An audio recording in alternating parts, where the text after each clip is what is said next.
Sit down, Maren, don't embarrass yourself tonight. Torren Vos, 36, Maren's husband and Solène Vos's only son, said it in the private birthday dining room attached to the Morrow Vale renewal reception, while family, friends, employees, and invited guests watched. Maren Vos, 34, Torren's quiet wife and Solène's underestimated daughter-in-law, stared at the white birthday cake in front of her. Pearl frosting covered the top. Tall candles trembled in the silence. The cake had been brought in before the acquisition announcement, as if someone had remembered her birthday with kindness.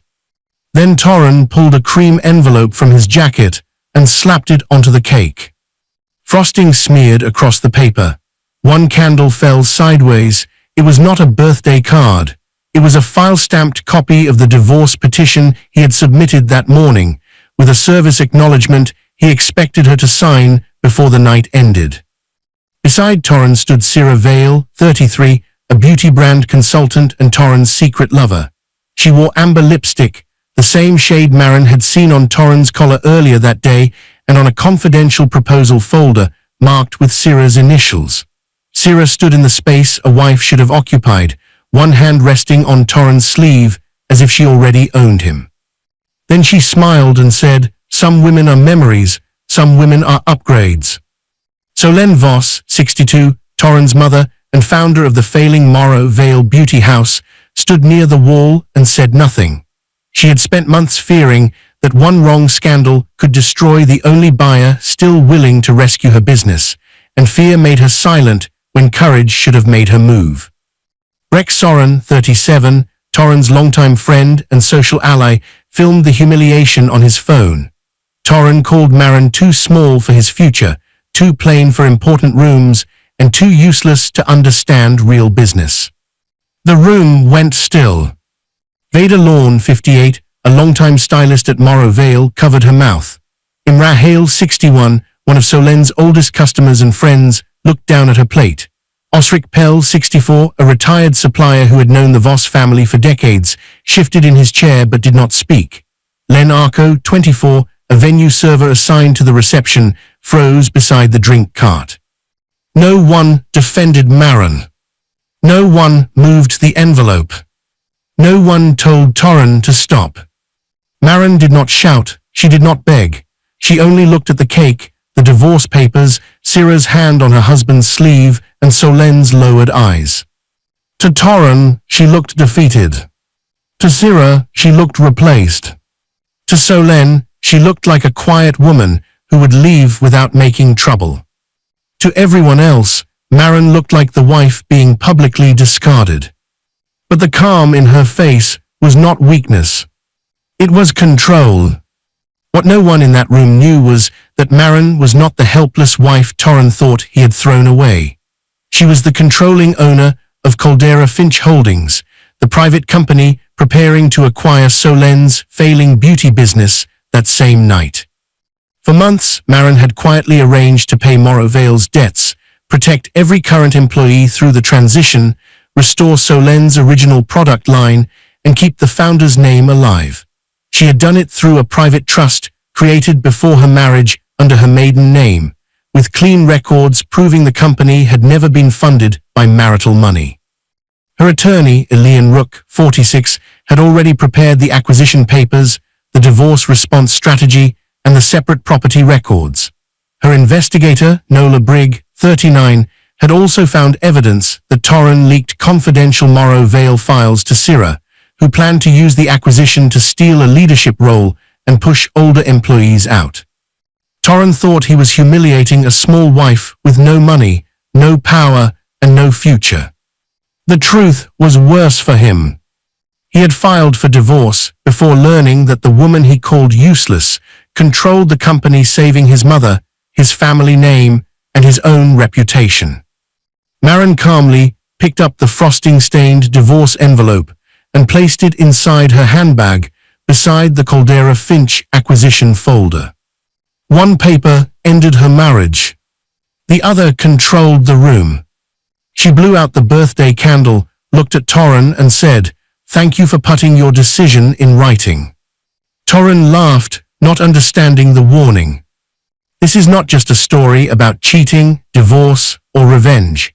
It is about a woman who spent years saving people who called her small. It is about a husband who mistook silence for weakness, a mistress who mistook beauty for power, and a family who waited too long to respect the woman holding their future together. Dear viewers, thank you for watching a story about every quiet woman who was ignored until people needed what she had built in silence. Subscribe if you believe dignity can be louder than revenge, and comment, "She owned the room." He thought the divorce papers would erase her. Instead, they became the receipt for the day she stopped hiding. Before Maren walked into that reception as the woman holding Morrow Vale's future, she had already spent months saving it in silence. The betrayal on her birthday was not where the story began. It was where Torren finally exposed what Maren had already been strong enough to survive. The final warning notice was taped to the inside of the salon door. Maren Voss, 34, Torren Voss's wife, and the quiet daughter-in-law of the Voss family, stood in the dark entrance of Morrow Vale Beauty House and read the red letters twice. Payment due by midnight. Failure to resolve may result in closure proceedings. For a moment, she did not move. The salon was silent around her, but it did not feel peaceful. It felt like a place holding its breath. The old hair dryers sat still along the wall like tired soldiers. The velvet chairs had faded from deep rose to dusty pink. The mirror beside chair 6 had a crack running through one corner, thin as a vein. Behind the front desk, appointment cards sat untouched, and the brass bell above the door looked too proud for a business this close to dying. Maren slowly peeled the notice from the glass and folded it into her handbag. No one else needed to see it this early. Not the employees. Not Solène Voss, 62, Torren's mother, and the founder of Morrow Vale Beauty House. And certainly not Torren. Torren had been telling people that he was handling his mother's business crisis. In truth, he had ignored the real numbers, dismissed Maren's warnings, and started leaning on Sira Vale's polished advice, because Sira made him feel like a man rescuing a legacy instead of a son hiding from debt. Maren walked deeper into the salon and turned on one small lamp near the product shelves. Warm light spread across the room, touching the wall of old customer photos. Women smiled from every frame. Brides, mothers, graduates, widows, survivors, women who had walked into this place tired and left standing taller.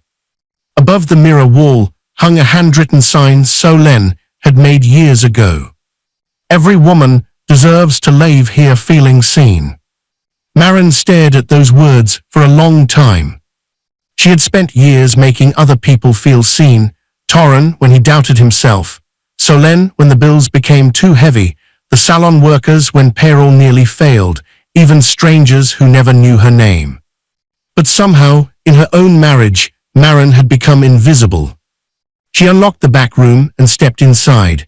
The smell of old perfume, cardboard boxes, and unpaid fee met her at once. Invoices covered the small desk. Some were stamped overdue. Others were circled in Solène's shaky handwriting. A locked product cabinet stood against the wall, half empty. Beside it sat a cracked bottle from the first perfume line Solène ever made. Maren picked it up carefully. 9 years earlier, she had sat in this same salon with swollen eyes and one black interview dress folded over her arm. Her father's small business had just failed, and with it, the last piece of safety she thought she had. She had no makeup, no confidence, and almost no money. Back then, Solène had been warm. She had pulled Maren into chair 6, opened that same perfume bottle, and said, "Sometimes the world sees a tired woman and calls her weak. A mirror can remind her she is still here." Solène had done Maren's hair for free that morning. She had touched Maren's shoulders and told her to walk into the interview like grief had not taken her name. Maren got the job. The job became the first step toward everything she built later. That was why she was here now before sunrise, saving a business that no longer knew how much it owed her. A noise came from the hallway. Vader Lorne, 58, a longtime stylist at Morrow Vale and one of Solène's most loyal employees, appeared at the storage room door holding a ring of keys and a worried smile. Marin, you're here early again. Marin placed the perfume bottle back on the shelf. I was nearby. Vader looked at the boxes, then at the folders in Marin's hands. You are always nearby when Solène is drowning. Marin gave a small smile. Vader sighed. She won't say it, but she needs you. We all do. Last month, when peril cleared, everyone said it was a miracle. Marin lowered her eyes to the invoice folder. It had not been a miracle. It had been her. The money had not come directly from her personal account. It had come through a bridge support arrangement set up by Caldera Finch Holdings, the buyer negotiating to acquire Morrow Vale. Solène believed the assistance had come from the purchasing company's transition fund. She did not know Marin controlled that company through a private trust. That secrecy was not a game. It was protection. Marin had learned from her father's failed business that love and paperwork had to live in separate rooms if both were going to survive. So she only said, Morrow Vale still has a chance. After Vader left to open the front register, Marin's phone vibrated. Elian Rook, 46, Marin's attorney and legal advisor, called from his office. His voice was calm, but there was no softness in it.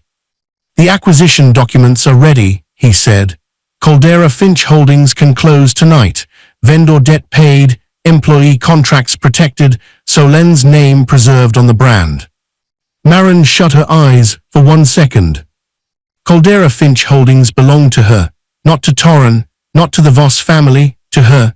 It had been built before her marriage through a private trust under her maiden name, and she had never mixed its money with marital assets. Torren had received the disclosure years ago before the wedding, signed it without reading carefully, and spent the marriage calling her work, little consulting projects. He had never asked enough questions to learn the truth. He had heard consulting work and decided it was small. Good, Marin said.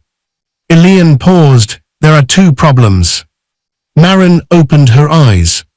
First, Nola Brigg, 39, the corporate investigator I hired to trace the leak, found signs that Morrow Vale's confidential financial records were shared with an outside consultant. Marin's gaze moved to Solène's desk. A glossy folder sat half-hidden beneath a stack of product catalogs. She pulled it free.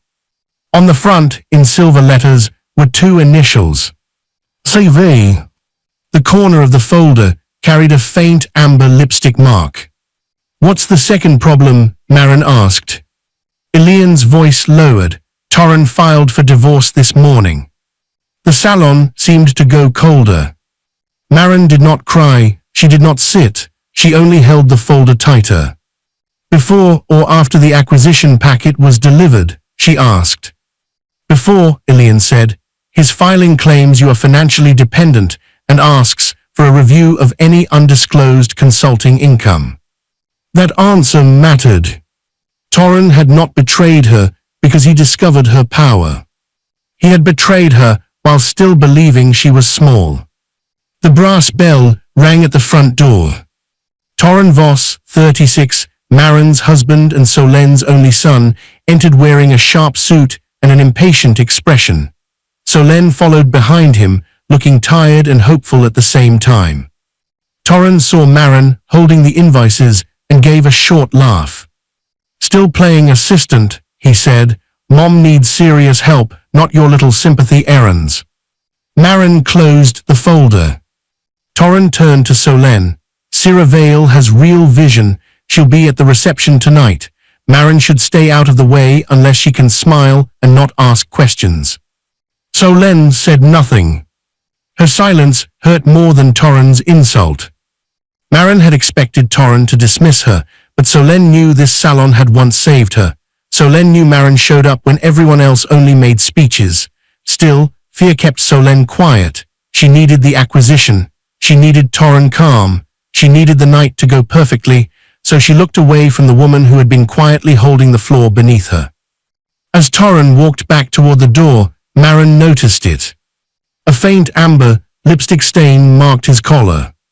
The same shade as the stain on the CV folder. Marin did not accuse him, Not there, not without the full chain of proof. She only lifted her phone, took a photo, and sent it to Elian. Then she typed one line. Tell Nola to expand the investigation. This may not be only business. Outside, Torren's car door closed. Inside, the cracked mirror beside chair 6 caught Maren's reflection, and for the first time that morning, it looked like the salon was trying to warn her. The first photograph on Elian's conference table showed Torren's home office at 1:17 in the morning. The second showed a file cabinet inside Morrow Vale, with its security tape broken. Nola had obtained the images from Morrow Vale's internal security system and from device access records tied to Torren's authorized document account. Nothing had been guessed. Every image matched a timestamp, login, or copied file. The third showed the same confidential debt report, printed inside a glossy proposal folder marked with the initials CV. Maren sat very still. Across from her, Elian Rook, 46, Maren's attorney and legal advisor, spread the documents in a clean line, as if he was not laying out the slow death of her marriage and the possible sabotage of the salon she was trying to save. The conference room was quiet, bright, and cold. Glass walls looked out over a hallway where assistants moved quickly with folders. On the table in front of Maren were 3 piles: the acquisition papers, the divorce filing, and the investigation file. Her whole life had been divided into paper. Elian did not soften his voice. He knew Maren did not need pity, she needed facts. Torren filed this morning, he said. He claimed you have no meaningful assets. He asked for the marital home and a share of any undisclosed consulting income. Maren's face did not change. He does not know about Caldera Finch, Elian continued. He does not know the company belongs to your private trust. He also does not know the trust was created before your marriage and never mixed with marital funds. So he filed before the acquisition closes, Maren said. Yes. And before he knew I own the buyer. Yes. The answer settled between them like a locked door. Torren had not left because he discovered her power. He had left because he believed she had none. Maren looked down at the divorce filing. In Torren's own statement, he described her as financially dependent, emotionally difficult, and professionally unclear. Professionally unclear. The words almost made her laugh, but there was no humor in her chest.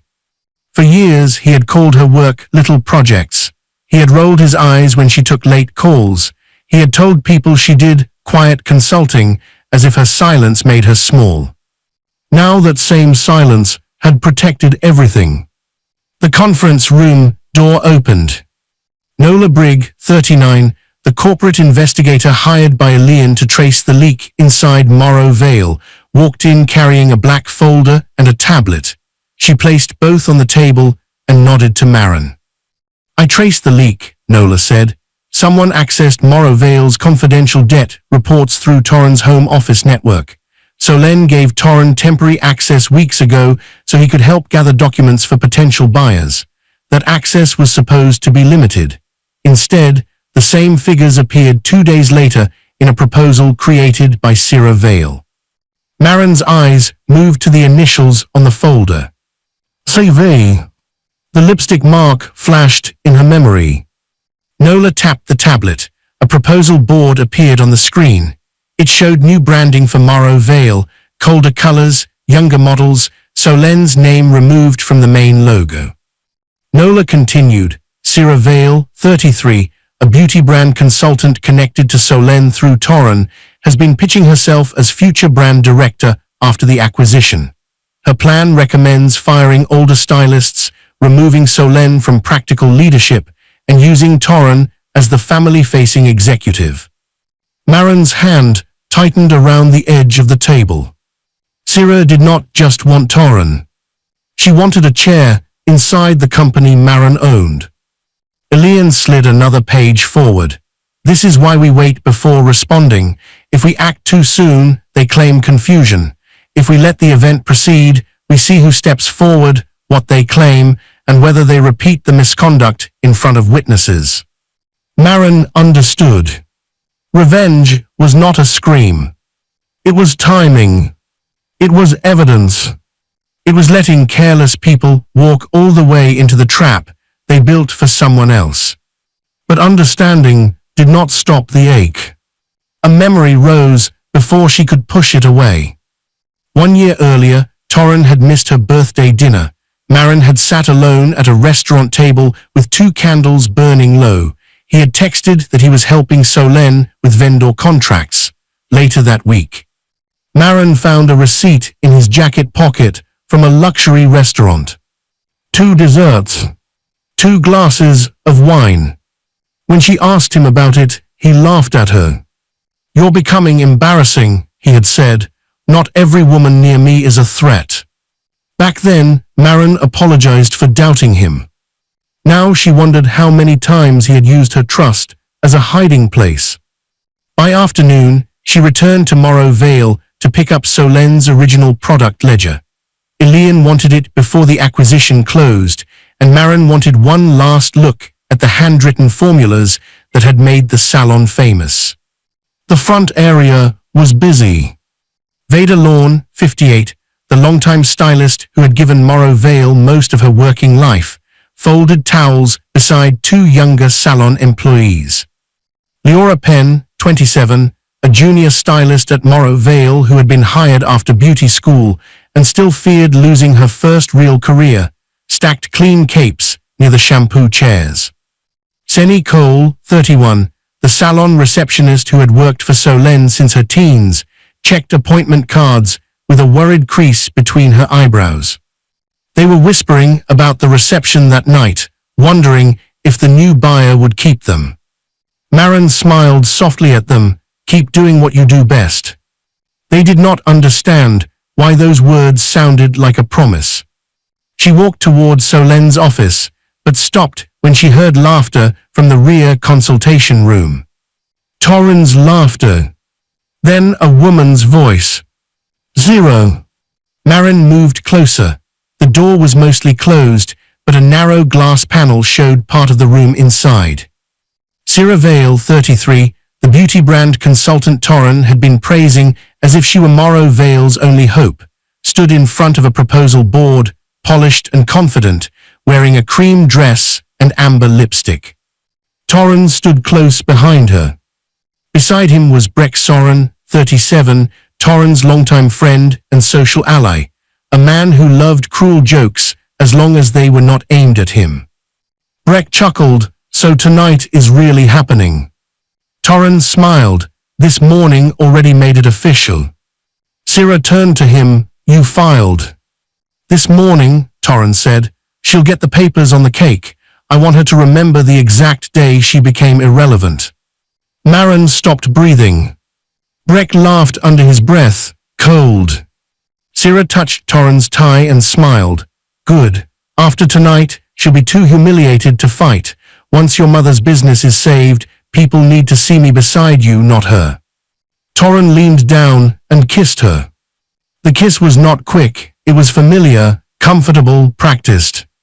Maren raised her phone with steady fingers and recorded enough to capture the words, the kiss, and the plan. Only then did she step away. Her chest felt hollow, but her face stayed calm. The perfume, the lipstick, the late nights, the restaurant receipt, the insults, the filing, the leaked files, every loose thread had tied itself into one ugly knot. She did not open the door. She did not slap him. She did not give Cira the pleasure of seeing her break before the evidence was complete. Maren returned to Eliane's office before sunset and placed her phone on the conference table. The video froze on Torren kissing Cira beneath the proposal board for the business Maren was about to buy. "They are going to humiliate me tonight," she said. Eliane watched her carefully. "Do you want me to stop it?" Maren looked at the paused video. Then she looked at the acquisition papers waiting beside it. "No," she said, "let them do it where everyone can see who they are." And somewhere across town, a birthday cake was being delivered to the room where where Torren thought Marin would finally become small. The envelope hit the cake so hard that one candle fell sideways into the frosting. For one breath, no one moved. The private dining room became so quiet that Marin could hear the soft crackle of the candle flame and the tiny sound of frosting sliding down the side of the white pearl cake. Torren stood at the head of the table with his hand still raised, as if he wanted everyone to admire what he had just done. Syrah stood beside him, close enough for her shoulder to brush his arm. Her amber lipstick matched the stain Marin had seen on his collar that morning. The cream envelope sat in the center of the cake. A file-stamped divorce petition. A service acknowledgement. On her birthday. It was not proper service by itself, and Elian would make sure Torren learned that later. But Torren had not brought it for legal precision. He had brought it for humiliation. Marin had known it was coming. She had heard Torren say the words earlier. She had recorded him planning it with Syrah. She had walked into the room prepared. But preparation did not stop pain.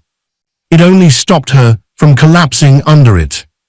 The room was attached to the larger reception hall where the Morrow Vale acquisition event would begin soon. Through the closed double doors, Marin could hear faint music, clinking glasses, and guests arriving for what Torren believed would be his family's great comeback. Inside this smaller room, the table had been decorated like a celebration. Velvet chairs, tall candles, champagne glasses, white roses, a birthday cake placed in front of Marin's seat like someone had remembered her. For one small second, when she first entered, her heart had betrayed her. It had hoped. Solène Voss, 62, Torren's mother and founder of Morrow Vale Beauty House, stood near the wall with both hands clasped in front of her. Her face was pale. She had known Torren planned to announce the divorce privately before the reception. She had not known he would use the cake. By the time she understood, fear and shame had already nailed her to the floor. Vader Lorne, 58, the longtime Morrow Vale stylist who had watched Marin quietly support the salon for years, sat near the far end of the table, confused and hurt, as if she had walked into a celebration and found a funeral instead. Beside her were two old family friends. Imra Hale, 61, Solène's longtime customer and close social friend, sat stiffly with both hands around her napkin. Osric Pell, 64, a retired supplier who had known the Voss family since Morrow Vale's early days, stared at the cake as if business loyalty had suddenly become a moral test. A young server named Len Arco, 24, who worked for the event venue, stood frozen by the drink cart with a bottle of sparkling water in his hand. Breck Soren, 37, Torren's longtime friend, had his phone raised. He smiled like this was entertainment. Torren raised his champagne glass. "Birthdays are for fresh starts," he said, "and today I decided to give myself one." Then he had pulled the envelope from his jacket and slapped it onto the cake. Now he looked at Marin with a cold pride that made him seem like a stranger wearing her husband's face. "I filed this morning," he said. "Happy birthday, Marin." Syrah's smile widened. Breck whispered, "That is savage," but he did not lower his phone. Marin looked at the envelope. Frosting had smeared across the corner. Some of it covered the official stamp. The same document Torren wanted to use as a weapon now looked childish and dirty, sunk into sugar and cream. Torren continued, because silence did not satisfy him. He needed witnesses. "I have carried this marriage long enough," he said. "You are too small for where my life is going, too plain for the rooms I belong in, too comfortable being invisible because, honestly, you never had much else to offer." Vader covered her mouth. Solène whispered, "Torren." But she did not step forward. She did not take the envelope off the cake. She did not tell him to stop. That silence reached Marin deeper than Torren's words. Because Torren's cruelty was not new, it had only become public, but Solène's silence was different. Solène was the woman who once told Marin that dignity was sacred. Solène was the woman who once stood behind her in front of a mirror and helped her remember her own face. Now Solène could not even defend it. Maren's mind slipped backward for a moment. On her first birthday after marrying Torren, he had taken her to Morro Vale after closing. The salon had smelled of warm oil and fresh powder. He had handed her a small silver compact mirror from Solène's old display case. "I want you to see yourself the way I see you," he had said then. Maren had believed him. Now that same man stood across from her, unable to look at her with even basic kindness. Syrah stepped forward and rested one hand on Torren's arm. It was a soft touch, but it shouted ownership. "Don't make a scene, Maren," Syrah said. "Some women are memories, some women are upgrades." The words landed in the room like another envelope on the cake. There it was. Not hidden anymore. Not perfume on a collar. Not a restaurant receipt. Not a voice behind a closed door. Syrah was standing in front of everyone, claiming the place that had never belonged to her. Torren did not correct her. He smiled. Maren looked around the room. Breck was recording. Imra and Osric stared at their plates. Vader's eyes were wet. Len turned his face away, embarrassed to witness something so cruel. Solène lowered her eyes. Everyone had chosen a role. Witness, coward, participant, victim. But Maren refused the last one. She reached toward the cake, not for the envelope, but for the fallen candle. Slowly, she lifted it from the frosting and set it upright on the plate. Then she leaned forward and blew out the flame. The smoke curled between her and Torren. She stood. No tears. No shouting. No begging. Only a calmness so sharp it made Syrah's smile twitch. "Thank you," Maren said. Torren frowned. "For what?" "For putting your decision in writing." Breck let out a short laugh, but it sounded less certain than before. Syrah leaned closer to Torren and whispered loudly enough for Maren to hear, "Poor thing, she still thinks dignity is power." Maren finally touched the envelope. Frosting stuck to her fingers, cold and sweet. She picked it up carefully and slid it into her handbag. Inside that handbag, beside the stained divorce papers, lay the acquisition documents for Morro Vale. One document ended her marriage. The other controlled the future of everyone who had just watched her be humiliated. Torren mistook her silence for defeat. He turned away from her and offered his arm to Syrah. "Come on," he said, loud enough for the room to hear. "We have a real celebration waiting." Syrah took his arm with a satisfied smile. Breck followed, still filming. Imra and Osric stood awkwardly, unsure whether to follow the scandal or stay with the woman left behind. Torren did not look back. The double doors opened, and sound from the larger reception spilled in. Music, laughter, applause, champagne glasses, the warm noise of people waiting to celebrate a business rescue they did not understand. Then the doors closed again. Maren remained beside the ruined cake. For a few seconds, no one spoke. Then Elian Rook, 46, Maren's attorney and the legal advisor handling both her divorce response and Caldera Finch's acquisition, stepped from the hallway. He had stayed close enough to witness everything, but far enough not to interfere. His face was controlled, but his eyes were hard. He looked at the frosting on Maren's fingers, then at the handbag holding the envelope. "Do we proceed?" he asked quietly. Maren looked at the cake. She looked at Solène. She looked at the closed doors Torren had walked through with Syrah on his arm. Then she said, "Now we proceed with everything."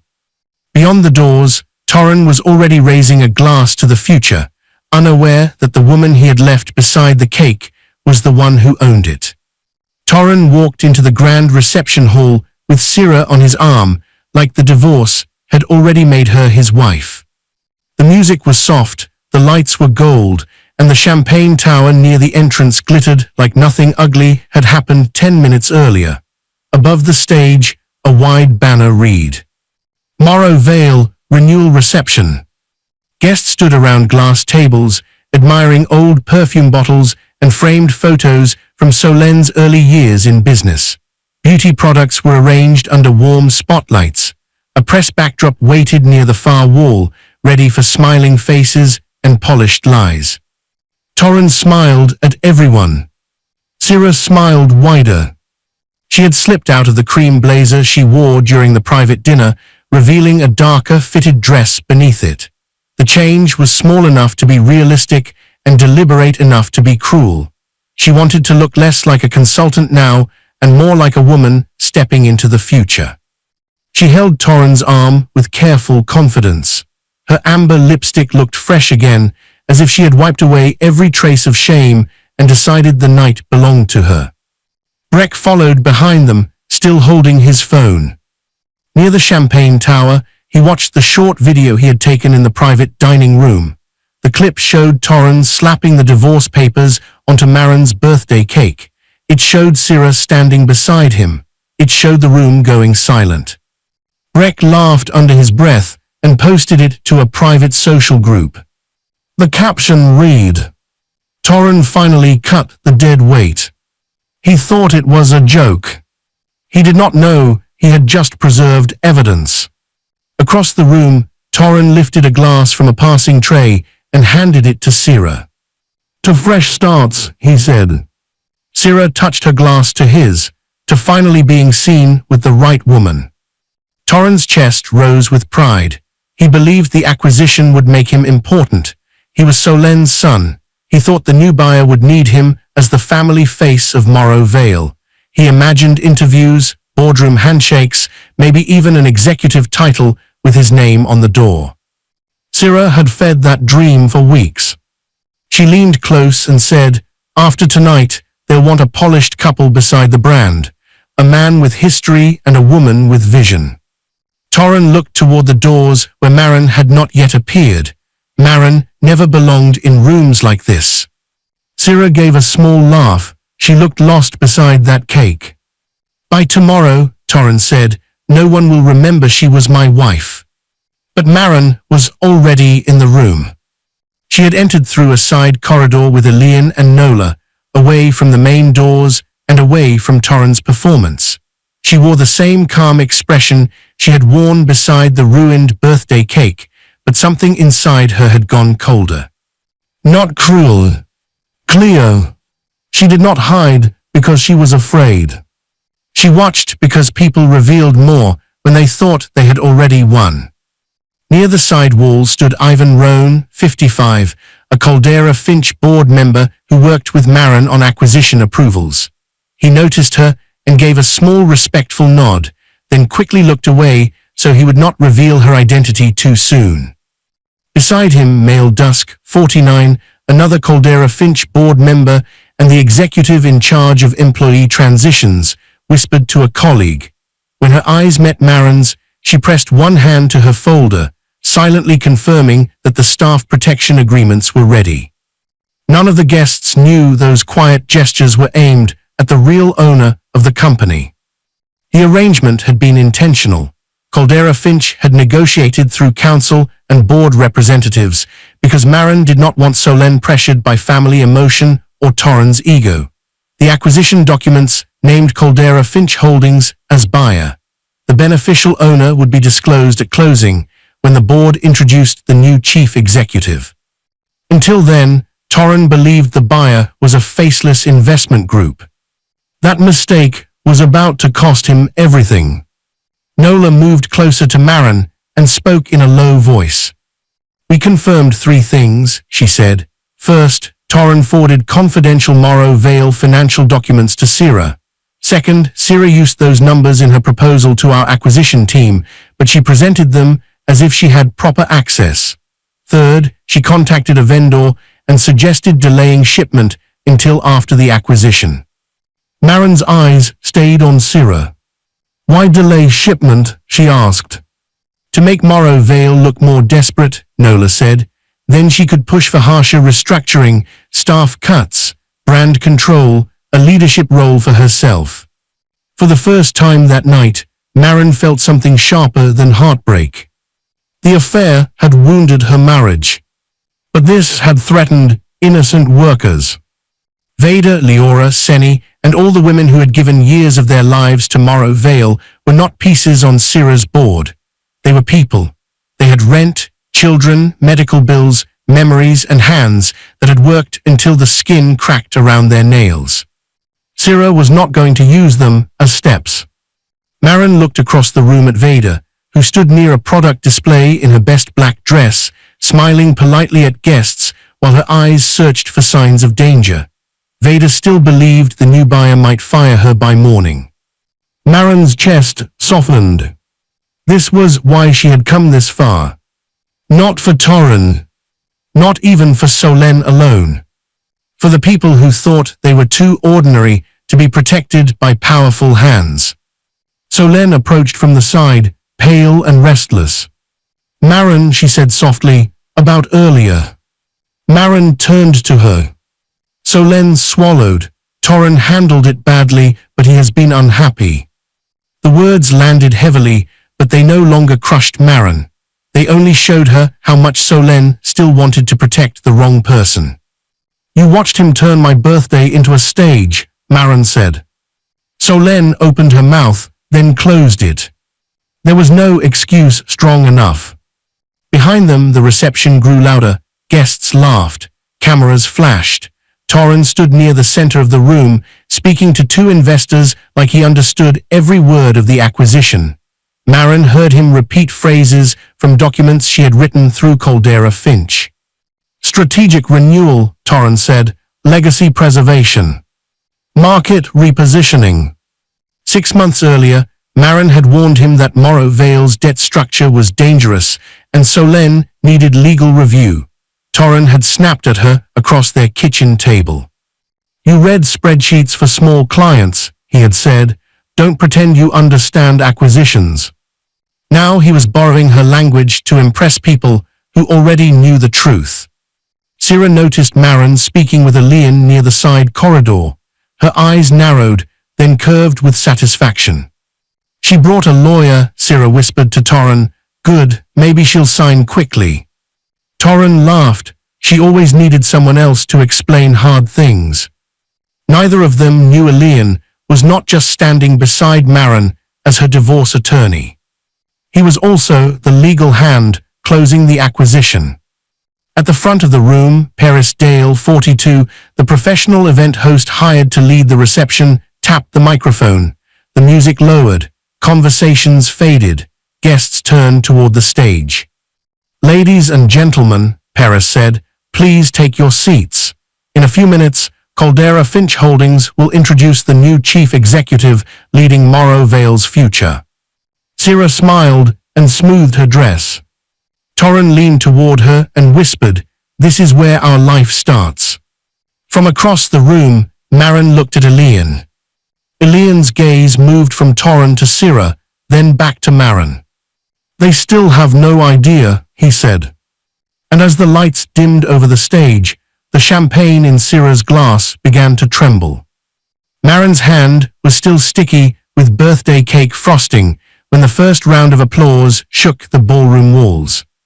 She stood alone in the quiet corridor outside the reception hall, one palm pressed against the cold marble sink, breathing like someone who had just walked away from a fire without letting anyone see the burns. Behind the closed doors, guests were clapping for Morrow Vale's future. Champagne glasses were rising, cameras were flashing. Torren was probably smiling beside Syrah, believing the worst part of Maren's night had already happened. But Maren knew better. The worst part was not the divorce papers. It was how many people had watched and chosen silence. She turned on the faucet and ran water over her fingers. White frosting melted slowly from her skin and disappeared down the drain. She watched it go, thinking of the envelope inside her handbag. Torren had slapped it onto her birthday cake like it was a weapon. Now it sat beside the Caldera Finch acquisition folder like a joke only time understood. One paper was meant to humiliate her. The other paper could end Torren's dream before midnight. Maren opened her handbag. The cream divorce envelope was stained with frosting at the edge. Beside it, the Caldera Finch folder was clean, sharp, and heavy with signatures. She touched both documents once, then closed the bag. Her eyes lifted to the mirror. For a second, she did not see the woman in the black dress. She saw the younger Maren, who had once sat at chair 6 in Morrow Vale with tired eyes and shaking hands. She remembered Solène standing behind her, turning her gently toward the mirror and saying that a woman could still find herself after loss. Now loss had come again, but this time Maren was not a desperate young woman begging the world for a chance. This time she was the chance. The corridor door opened. Syrah Vale, 33, the beauty brand consultant who had become Torren's mistress, while trying to position herself inside Morrow Vale's future, walked in. She moved slowly, with the kind of confidence that was meant to be seen. Her dark dress caught the light. Her amber lipstick looked perfect. She did not look like a woman who had helped ruin someone's birthday. She looked like a woman checking whether her victory had left enough damage. She stopped beside Maren at the mirror and smiled. "You handled that better than I expected," Syrah said. "I thought you'd cry." Maren dried her hands with a white towel. "Would that have made you feel powerful?" Syrah laughed softly and opened her small gold lipstick case. "Powerful," she said. "No, Maren, honest. Some women need a hard ending before they understand they were never the future." Maren looked at her through the mirror. Syrah leaned closer to the glass and reapplied her lipstick with slow care. The color was the same amber shade that had stained Torren's collar, the same shade that had marked the folder with CV on Solène's desk. It was no longer only lipstick to Maren. It was a trail, a warning sign, a signature of every place Syrah had entered and tried to claim. From the ballroom, Paris's voice rose faintly through the wall, followed by another burst of applause. Syrah smiled at the sound. "Torren needs someone who can stand beside him in public," she said. "Someone who knows how rooms like this work. You always blended into beige walls." Maren folded the towel and placed it neatly beside the sink. "And you think he chose you because you shine?" Syrah's smile sharpened. "He chose me because I helped him see clearly. You made him feel guilty. I made him feel important." She closed the lipstick case with a snap. "You should be grateful he filed first.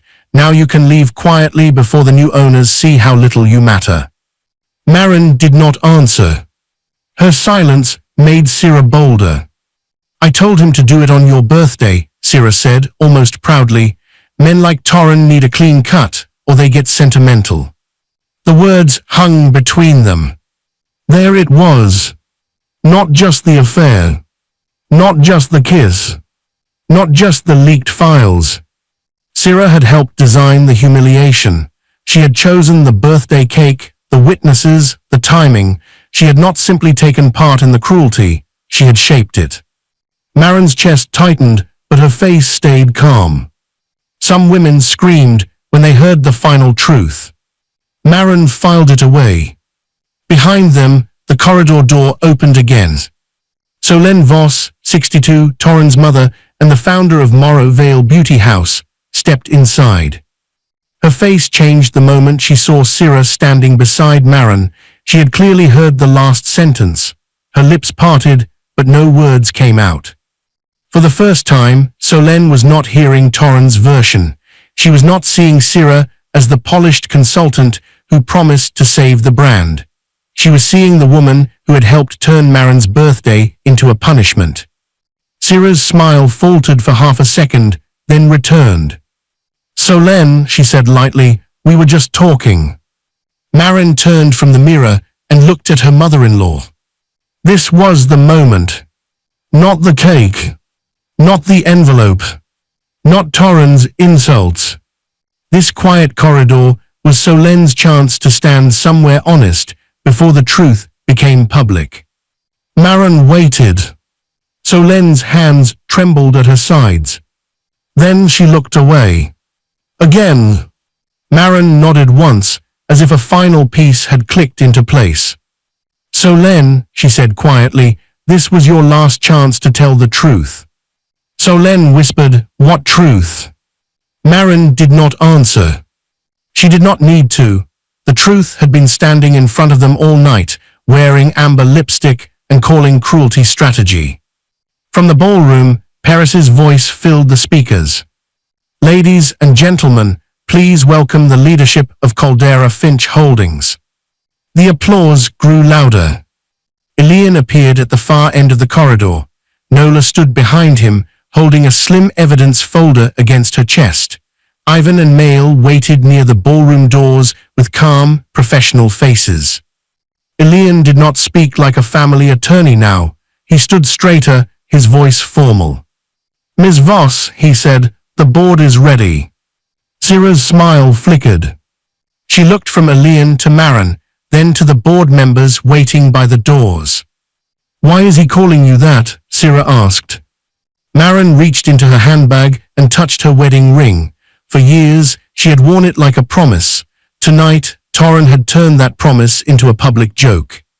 Slowly, she removed the ring from her finger and placed it inside the pocket of her bag. Then she looked at Syrah. Because Mrs. Voss was the woman your boyfriend humiliated, Marin said. Ms. Voss is the woman who owns the room. Syrah stopped breathing. The ballroom doors opened. Torren stood near the stage with Syrah's reserved seat beside him, still smiling like the future was waiting to kiss his hand. Paris lifted the microphone. And now, he announced, the woman whose private investment saved Morrow Vale Beauty House.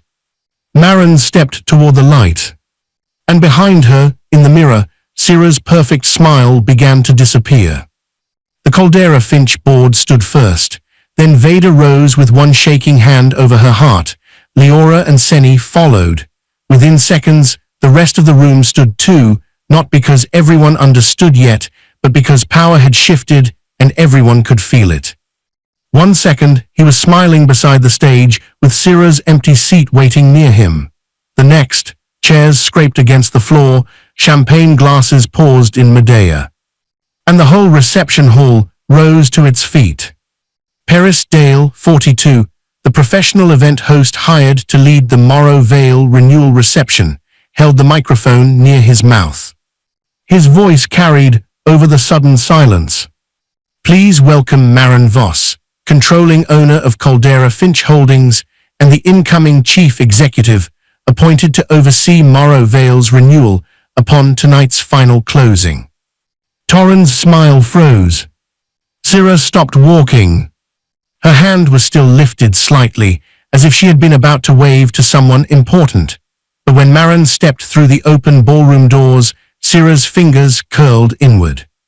Her perfect amber smile slipped from her face so completely that she looked, for one naked second, like a woman who had seen the floor disappear beneath her.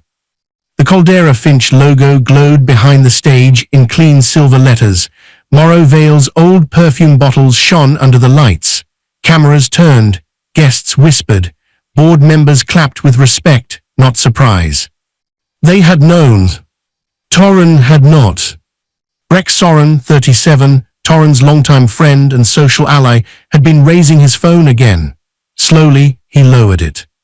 Solène Voss, 62, Torren's mother and founder of Morrow Vale Beauty House, gripped the back of a chair so tightly her knuckles turned pale. Marin did not hurry.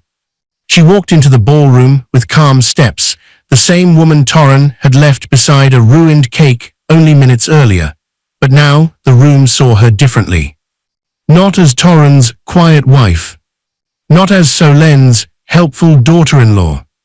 Not as the woman who carried boxes, answered calls, and stood in corners.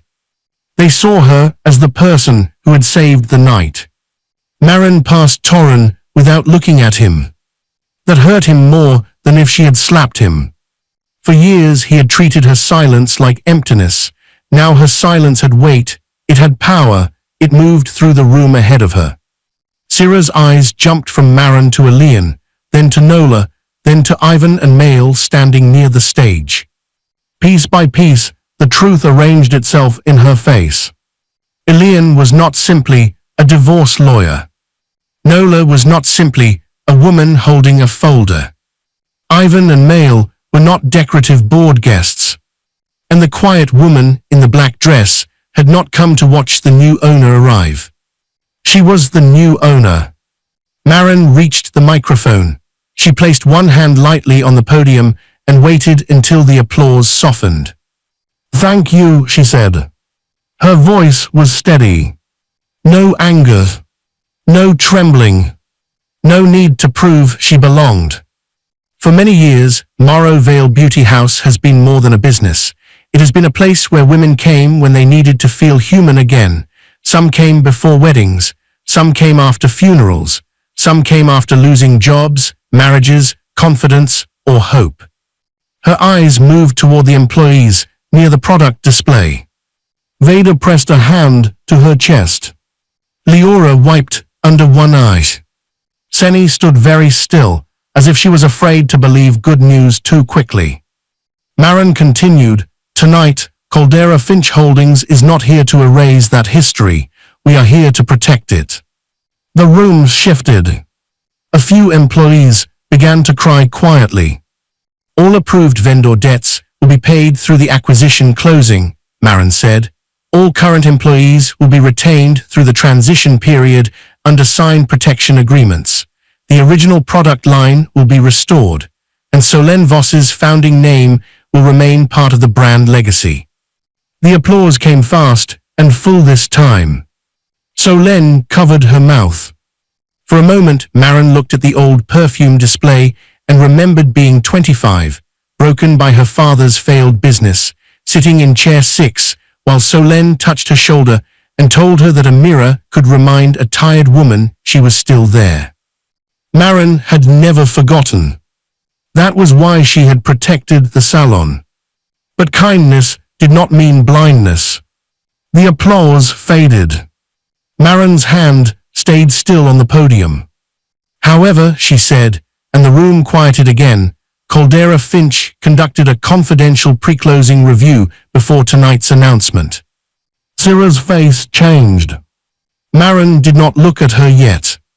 That review found unauthorized access to financial records, improper sharing of confidential business information, vendor interference, and attempts to influence post-acquisition leadership using information that should never have left Morrow Vale. The words fell cleanly, without drama. That made them worse. Zira lowered herself into the nearest chair. Torren leaned forward. For the first time all night, fear entered his voice. "Maren," he whispered, "don't." She heard him. So did the people near him. It was the first time he had said her name like it belonged to someone powerful. Maren looked at the guests, not at him. "To protect the employees, the vendors, and the integrity of this acquisition," she said, "any consultant who used personal relationships to gain access to confidential information will not be part of Morrow Vale's future. Any person who attempted to make this company look weaker in order to gain a position here has been removed from consideration. Effective immediately." Zira's champagne glass touched the table with a small sound. No one had named her. Everyone knew. Her punishment was not that Maren was angry about the affair. Her punishment was that Maren had evidence. Zira was not being rejected as a mistress. She was being removed as a professional risk. That was why her smile did not return. Torren tried to stand, then seemed to forget how. His face had gone grey. Only then did Maren look at him. And any family member who assumed blood connection, entitled him to control this company, misunderstood both family and business. The room became painfully still. Torren's mouth opened, but no words came. A memory flashed through Maren's mind. 6 months earlier, at a charity dinner, Torren had leaned close and murmured, "Don't talk too much tonight. These people discuss real money." Now those same kinds of people were standing for her, while he sat speechless. Another memory flickered across Sira's face. Maren could almost see it. Sira in Torren's mirror, practicing a smile, practicing a title, imagining herself as future brand director. Now she could not even lift her eyes to the stage. Maren returned her attention to the workers. Morrow Vale will not be rebuilt by cruelty, she said. It will not be rebuilt by fear. It will be rebuilt by the hands that kept it alive when no one was clapping. Vader began to cry openly. This time the applause was not polite. It was emotional. It rose around Maren like something being repaired. Then Breck's phone buzzed. Once, then again and again. He looked down, irritated at first, then his face changed. Torren noticed and grabbed the phone from his hand. On the screen was the video Breck had posted privately, but it was no longer contained inside his small circle. Someone from the private group had reposted it. Then someone else had added context from the live reception. The caption had changed. Man humiliates wife on birthday, unaware she owns the company saving his family. Torren stared at the screen as the view count climbed. His face drained of color. Across the room, Maren stepped away from the microphone, calm as ever. The public had not even heard the whole truth yet. Torren reached for Maren's arm before she could leave the stage. He did not grab her hard, but the movement was desperate enough for people nearby to turn. His face had lost all the pride it carried a few minutes earlier. The man who had laughed beside her birthday cake now looked like someone trying to stop a door from closing forever. Maren, he said, we need to talk.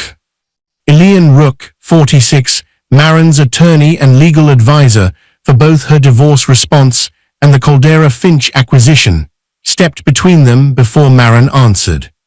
Not here, he said. His voice was calm, but it left no space for argument. Sira stood a few feet away, pale and stiff, her champagne glass forgotten on the table behind her. Breck kept looking down at his phone as more messages appeared. Solène looked from Torren to Maren, her eyes wide with a grief that had arrived too late. The reception continued around them, but the room had changed. Guests were no longer celebrating blindly. They were whispering. Some were staring at Torren. Others were watching Sira with the cold interest people show when a mask starts to slip. Rusk Hale, 40, the head of venue security assigned to the event, stepped near the side doors. He did not touch anyone. He simply opened a clear path toward the private boardroom. Elian turned toward the boardroom beside the ballroom. Everyone directly involved in the acquisition review should come with me, he said. Torren tried to laugh. It sounded weak. Acquisition review, this is my mother's company. Maren looked at him for the first time since she left the stage. No, she said softly, it is a company with employees, debts, contracts, and consequences. That silenced him. Inside the boardroom, the walls were glass, but the doors sealed most of the noise from the reception. The applause became a dull sound, like rain far away. On the long table were folders already arranged in 3 neat stacks. Elian had prepared this room before the event began. That detail hit Torren first. None of this was sudden. None of this was emotional chaos. While he had been planning humiliation, Maren had been preparing proof. Elian placed his hand on the first folder. This is the acquisition agreement, he said. He touched the second. This is the internal investigation report. Then the third. And this is Torren's divorce filing. Maren remained standing near the end of the table. She did not sit like a victim waiting for judgment. She stood like the only person in the room who had already survived the worst part. Torren pointed at her. She deceived me, he said. She hid a whole company from her husband. Elian opened the first folder. Caldera Finch Holdings was formed before your marriage. It is owned through Maren's separate trust under her maiden name. It was not funded with marital assets. It was not managed through marital accounts. It is not part of the marital estate. Torren's jaw tightened. I never knew about that. You were given financial disclosures before the marriage, Elian said. You signed them. A memory moved across Maren's face. Years earlier, she had placed those documents on their dining table. Her father had recently died, and the lesson of his failed business still lived under her skin.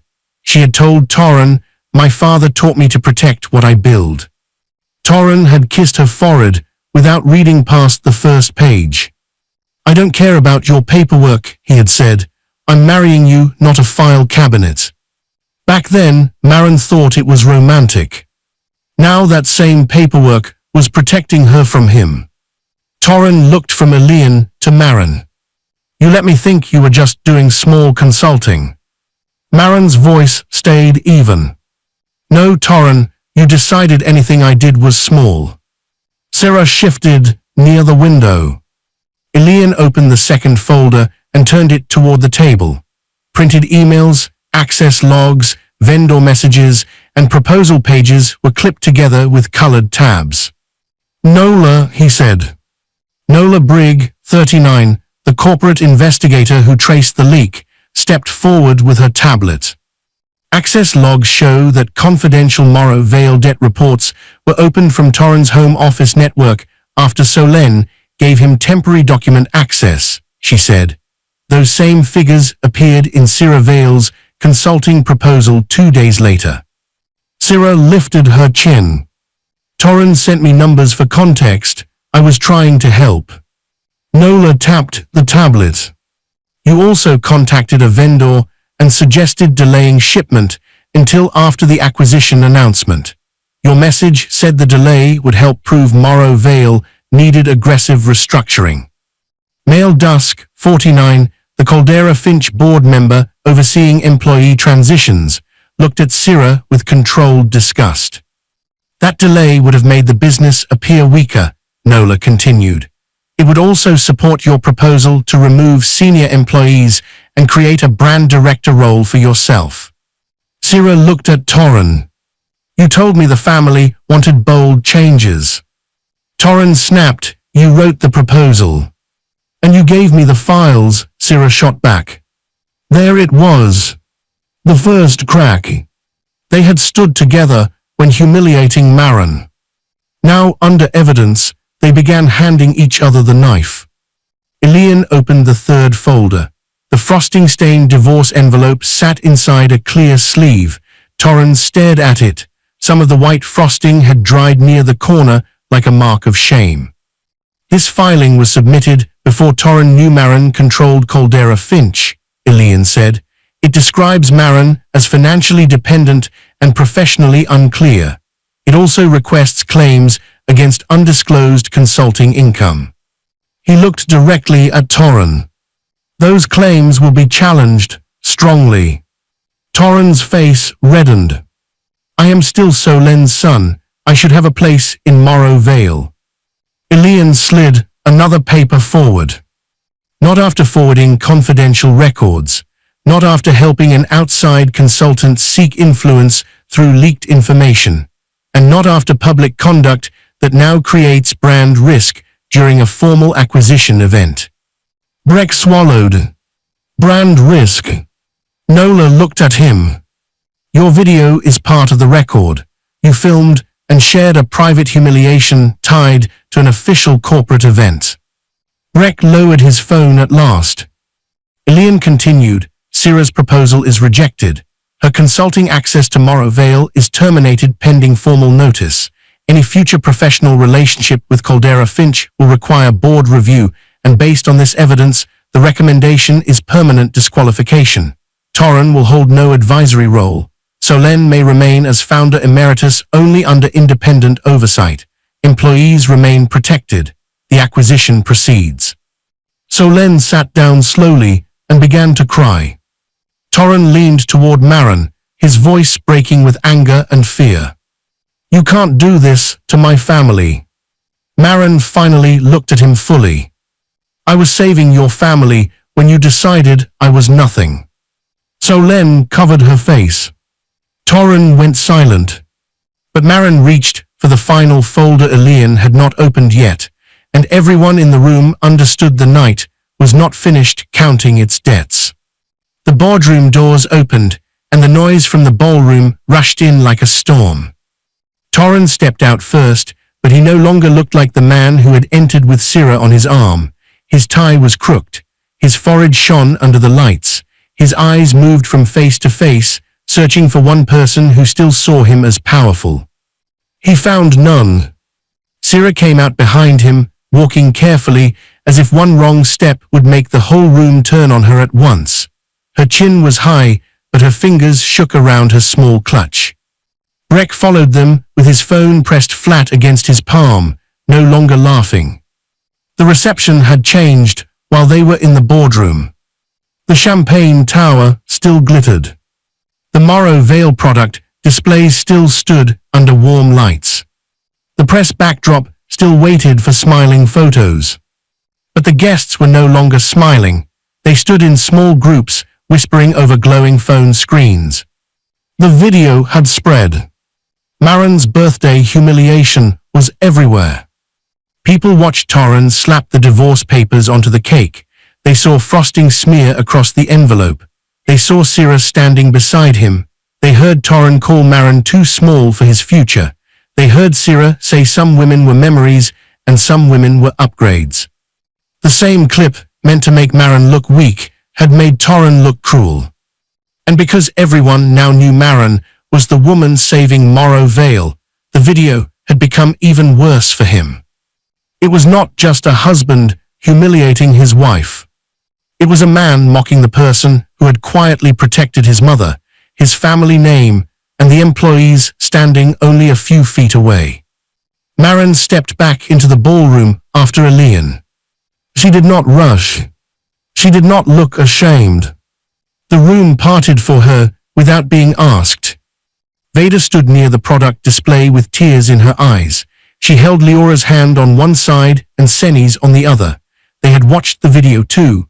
Now they understood why Maren's promise earlier had sounded so certain. She had not simply hoped the buyer would keep them. She was the buyer. Veda looked at Maren as if seeing her for the first time and whispered, "She saved us." Maren heard it, but she did not turn the moment into a performance. She only gave Veda a small nod. That was enough. It told the employees they were not props in her revenge. They were the reason she had not walked away. Across the room, Syrah tried to move toward the side exit.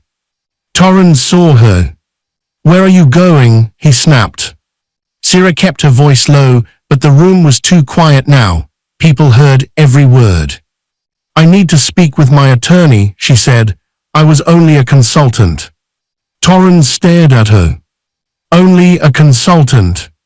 Syrah looked around quickly, aware of the eyes on her. "I didn't know you would do all that with the cake." Someone near the back replayed the video. Syrah's own voice filled the room from a phone speaker. "Some women are memories, some women are upgrades." The ballroom went colder. Syrah's face tightened. "That was taken out of context," she said. Breck gave a nervous laugh. "Yeah, private moment, people are being dramatic." Mail turned toward him with a look that made his smile die at once. "You recorded and shared a private humiliation at an event connected to a corporate acquisition," she said. "That is not drama, that is evidence." Breck's mouth opened, then closed. He looked at his phone, as if deleting the clip could pull it out of the world. Nola stepped beside him. "Do not delete anything," she said. "Copies have already been preserved." Breck went pale. For the first time all night, he looked afraid of the same attention he had tried to use against Maren. Torren turned on Syrah, his voice breaking with panic. "You told me to do it. You said she would be too humiliated to fight." Syrah's eyes flashed. "You were the one married to her. You wanted her gone. And you wanted to feel important. The words hit him hard because they were true. The false power couple collapsed in front of everyone. Minutes earlier, they had entered the room like a future. Now they stood under bright lights, throwing blame like broken glass. Maren watched without interrupting. There was a time when that would have hurt her more. A time when seeing Torren defend another woman would have made her wonder what she lacked. But now, watching him and Sira turn on each other, she felt something quieter than anger. She felt release. A memory came to her. Years before, a rude client at Morrow Vale had looked Maren up and down and asked Solène why the quiet girl was standing near the front desk. Solène had stepped forward immediately and said, "No one is small in my salon." That Solène had once existed. But money trouble, fear, and pride had slowly made her silent. She had let Torren insult Maren. She had let Sira take space. She had watched the birthday cake and lowered her eyes. Now Solène moved toward Maren, with tears running down her face. "I didn't know you were the buyer," she said. Maren looked at her gently, but the gentleness did not erase the truth. "You didn't need to know I was the buyer to know I was your daughter-in-law." Solène covered her mouth. That line seemed to move through the room more deeply than the video. It was not about business. It was about character. It was about all the times people wait to respect someone until they learn that person has power. Torren looked at his mother, expecting her to defend him. She did not. That was when he understood he was losing more than Maren. He was losing the room. His image. His mother's trust. Sira's loyalty. Breck's laughter. The future he thought would begin tonight. Sira, desperate now, turned toward Maren. "You can't ruin me over a man," she said. Maren faced her fully. "I am not ruining you over a man," she said. "I am holding you accountable for what you did to my company." Sira's lips parted. For the first time, fear replaced pride completely. Because Maren was not talking about an affair anymore. She was talking about files, vendors, access logs, contracts, and consequences. Elian stepped closer to Maren with another sealed folder in his hand. Sira's eyes dropped to it. Torren saw it too. And the silence that followed felt like the moment before another door locked. The champagne glasses were being cleared like evidence from a crime scene. Only an hour earlier, Torren had walked into the ballroom believing the night belonged to him. Now the music had stopped, the guests were leaving in tight whispering groups, and staff moved around him without meeting his eyes. The gold lights above the Morrow Vale displays felt too bright. Every reflection in every glass surface seemed to show him the same truth. He had not won anything. He had exposed himself. The birthday video was still spreading. Phones kept lighting up across the half-empty ballroom. People who had smiled at Torren earlier now watched him with quiet disgust. The same room where he had expected applause now felt like a courtroom with no judge, because everyone had already decided what they saw. Elian stood near the boardroom doors with a stack of formal notices in his hand. Nola was beside him, holding the evidence folder close to her chest. Maren stood a few steps away from them, calm and still, as if the storm had passed through her but found nothing left to break. Torren tried to speak first. "This has gone far enough." Elian looked at him without anger. "No, Torren, this is where consequences begin." He handed Torren the first notice. "You are barred from representing Morrow Vale in any public, business, or advisory capacity." Torren's mouth opened. Elian handed him the second. "You are instructed to preserve all phones, laptops, emails, messages, and documents connected to Morrow Vale, Sira Vale, and the acquisition review." The third notice followed. "You have no executive role. You have no transitional authority. Any claim against Caldera Finch Holdings through the divorce will be challenged through counsel." Torren stared at the pages, as if the words were written in another language. Elian continued, "If you attempt to sell a story, distort the facts, delete evidence, or present yourself as a victim of corporate deception, we will respond with the records already preserved." The papers shook in Torren's hands. For the first time, he looked small. Not because Maren had insulted him. Not because she had shouted. But because the image he had built of himself had no structure under it. He had borrowed confidence from Sira. Borrowed business language from Maren's documents. Borrowed importance from Solen's name. Borrowed cruelty from a room full of silent people. Now every borrowed thing was being taken back. He turned toward Sira, desperate for someone to stand with him. But Sira was near the press backdrop, speaking quickly to a woman from the event staff. Her voice was low, but Torren heard enough. "I was manipulated," she said. "I was brought in as a consultant. I had no idea he would turn a private marital issue into that disgusting scene." Torren went still. A bitter laugh escaped him. "Manipulated." Sira turned and froze when she saw him watching her. "You're already blaming me?" he asked. Sira's face hardened. The softness she had used on him all night disappeared. "You were the one married to her. You told me to do it on her birthday. And you listened." Her voice sharpened. "Do not drag me down because you were stupid enough to humiliate the woman who owned the company." Torren stepped closer. "You said we would be the future of Morrow Vale." Sira looked at him then, really looked at him, and what he saw in her eyes damaged him more than her words. There was no love there. Only disappointment.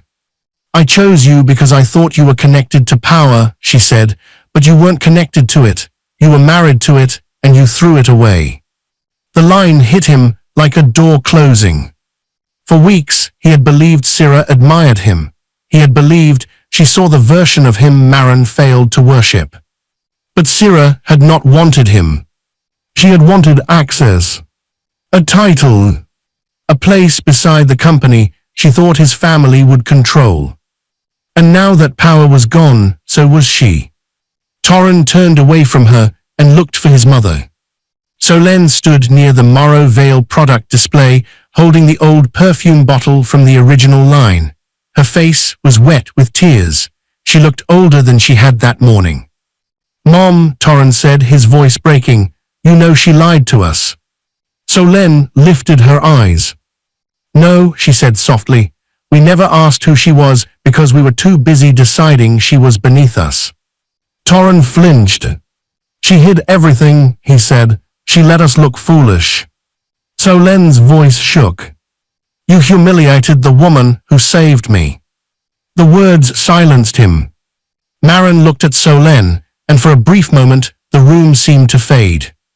She remembered all the quiet ways she had tried to keep Morrow Vale alive, paying one vendor anonymously through a transition account so Solen would not lose the winter product line, approving payroll support through Caldera Finch while employees called it a miracle, sitting alone at dinner while Torren said he was working late, watching him praise Sira's vision while ignoring the rescue plan already sitting in Maren's hands. She remembered Torren once saying, "You wouldn't survive without my family name." Now it was his family name that had survived because of her. Torren approached Maren slowly, like a man walking toward the only door left open. "I made mistakes," he said. "Sira got in my head. She made me feel like you were holding me back. I was confused. I was insecure. I didn't know who you really were." Maren listened. That was the last gift she gave him.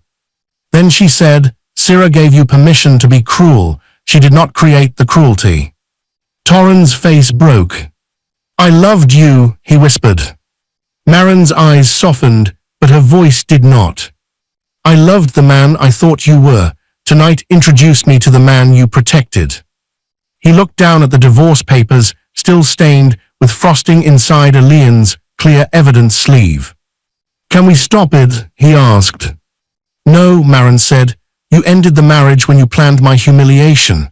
The filing only gave it a date. Torren covered his mouth and turned away, but there was nowhere left to go. Syrah would not stand with him.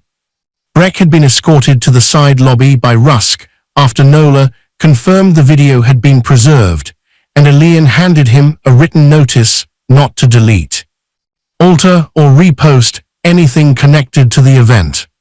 Solen could barely look at him. The employees he had ignored now looked at Marin with respect. At last, Elian stepped beside Marin and handed her one final document. It was not the divorce response. It was the revised acquisition agreement. There is one signature left, he said. Marin looked through the glass wall at Vader, Leora, Seni, and the other employees waiting near the product display with frightened hope in their eyes. The revenge was done. Now she had to decide what kind of woman victory would make her. She took the pen. Then she signed. Not for Torren. Not for Syrah. Not even to punish the room that had once stayed silent. She signed for the women who had kept showing up to work inside a dying salon because they believed a place could still matter even when powerful people had stopped protecting it. When Marin lifted the pen, Elian closed the folder. The acquisition is complete, he said. For one quiet second, no one breathed. Then Vader began to clap. Leora followed. Seni followed. One by one, the employees joined them. It was not loud at first. It was not polished. It was not the kind of applause Torren had imagined for himself. It was better. It was earned. Torren stood outside the glass door of Morrow Vale Beauty House, like a man staring into a life that had locked him out. The salon glowed in front of him. Fresh lights warmed the windows. The old velvet chairs had been restored. The cracked mirror near chair 6 had been repaired, but one thin silver line remained inside the glass, not hidden, not erased. Above the entrance, a new sign shone in soft gold letters. Morrow Vale by Caldera Finch, where every woman is seen. Torren did not knock. He did not step inside. He only stood on the sidewalk with his hands in his coat pockets, watching the woman he had humiliated move through the room like she had always belonged at the center of it. Inside, Marin stood near the front desk, calm and graceful, speaking with Vader, Leora, Seni, and the other employees.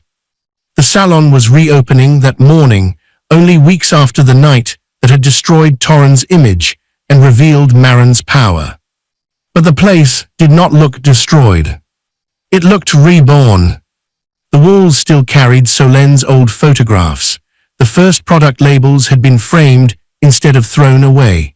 The original perfume bottle, the one Marin had touched the morning everything began, now sat repaired inside a small glass case. Beside it was a card that read, "The first scent, the first promise, the first woman who believed mirrors could heal." Marin had not stripped Morrow Vale of its history. She had saved it from the people who wanted to use history as a costume. That was the difference between revenge and justice. Syrah had learned that difference too late. After formal notices went to the vendor, the acquisition board, and the agencies reviewing her proposals, her consulting contracts began to collapse. No one needed Marin to scream about the affair. The record was enough. Syrah had used leaked numbers, pressured a vendor, and tried to build her career on a business she had helped weaken. The same beauty world she wanted to impress now treated her name like a stain no lipstick could cover. Breck had disappeared from the social circles he once used like weapons. People stopped inviting him when they realized he had filmed cruelty for fun. The laughter he had chased turned into silence. Torren had lost more slowly. First, the advisory role he thought was waiting for him. Then the public respect he thought he deserved. Then Syrah, who had left the moment his connection to power vanished. And finally, the easy protection of his mother's excuses. Inside the salon, Solen stood near the mirror room, waiting for Maren. She looked smaller now, but not because she had been defeated. She looked humbled. There was a difference. After the employees moved toward the product shelves, Solène stepped closer to Maren. "I need to say something before the doors open," Solène said. Maren turned to her. For a moment both women looked into the repaired mirror. Years seemed to gather between them, the old kindness, the later silence, the unpaid bills, the birthday cake, the bowed head when Maren had needed defense. Solène's voice broke. "I taught women to see themselves," she said, "and somehow I stopped seeing you." Maren did not answer quickly. Forgiveness was not a ribbon someone tied around pain to make it pretty. It was not owed because someone cried. It had to stand beside memory and still choose peace. Solène wiped her cheek. "I let fear make me selfish. I let Torren speak for me. I let Syrah flatter me because I wanted rescue so badly that I stopped caring who she stepped on." Maren looked at the old photos on the wall. 9 years earlier, she had been the young woman in chair 6, grieving, afraid, and unsure of her own worth. Solène had stood behind her then, warm hands on her shoulders, saying, "Sometimes the world sees a tired woman and calls her weak. A mirror can remind her she is still here." That memory had brought Maren back to save this place. But saving the place did not mean pretending the people inside it had not failed her. "Seeing clearly is a beginning," Maren said. Solène nodded. Tears slipped down her face, but she did not ask for more than that. Maybe she understood that some bridges were not rebuilt in one morning. Elian entered from the back office, holding the final reopening documents. Nola followed with a tablet and a quiet smile. The acquisition was complete. The employee protections were signed. The vendor debts had been cleared. Solène would remain as founder emeritus, but independent oversight would guide the business. Morrow Vale would no longer survive on pride and panic. It would survive on structure, on truth, on the woman everyone had underestimated. Vader approached with a small tray. On it sat the first bottle of the revived perfume line. The glass was new, but the scent came from Solène's original formula, restored by people who respected the past without becoming trapped inside it. Vader handed it to Maren. "We thought you should open the first one," she said. Maren removed the stopper. The scent rose warm and strong. Not faded like the old bottle. Not bitter from years in storage. It smelled like rose, cedar, and something clean after rain. Maren smiled, and for the first time in a long time, the smile reached her eyes. Outside the glass, Torren saw it. His hand lifted slightly, as if he might knock. Then he stopped. Maren saw his reflection in the repaired mirror. She did not turn around. That was her final answer.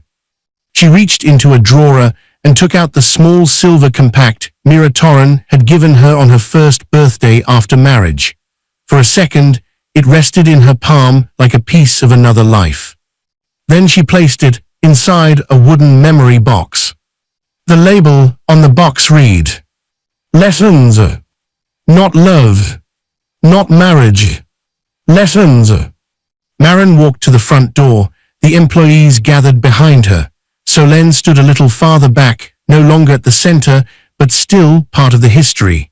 Elian and Nola watched quietly from the side. Maren turned the sign from closed to open. The first customers stepped inside. Maren looked at her team and said, "This place once reminded me I was still here. Now we remind every woman who walks in that being underestimated does not mean being unseen." Torren lowered his hand outside the door. Inside, Maren stepped forward as the owner, the rescuer, and the champion. He had thought divorce papers would make her disappear. Instead, they became the receipt for the day she stopped hiding. And as the repaired bell above the door rang for the first new customer, the mirror near chair 6 caught Maren's reflection. The silver crack was still there. But now it did not look broken. It looked like proof that something could survive pressure, hold its shape, and still reflect light. Dear viewers, thank you for staying with Maren until the end. Subscribe for more stories of quiet strength, and comment, "She owned the room," if you believe being underestimated is not the same as being powerless.